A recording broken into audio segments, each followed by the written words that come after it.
ជំរាបសួរនិងសូមគោរពដល់ពុកម៉ែបងប្អូនទាំងអស់គ្នាដែលចូលមកកាន់ Channel របស់ Admin ដើម្បីទស្សនាវីដេអូតម្រុយឆ្នោតយួនសម្រាប់ថ្ងៃទី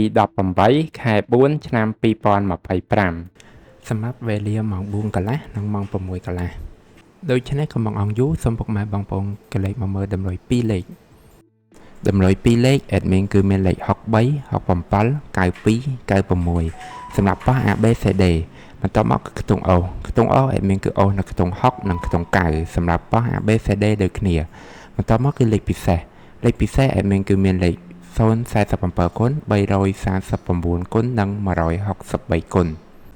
ដែលលេខទាំងអស់នេះសុទ្ធសឹងតែជាលេខដែលមានសង្ឃឹមថានឹងចេញខ្ពស់សម្រាប់ថ្ងៃនេះអរគុណពុកម៉ែបងប្អូនទាំងអស់គ្នាដែលបានទស្សនាវីដេអូនេះពីដើមរហូតដល់ចប់ក៏ជូនពរពុកម៉ែបងប្អូនទាំងអស់គ្នាធ្វើការសងសំណាននៅថ្ងៃថ្មី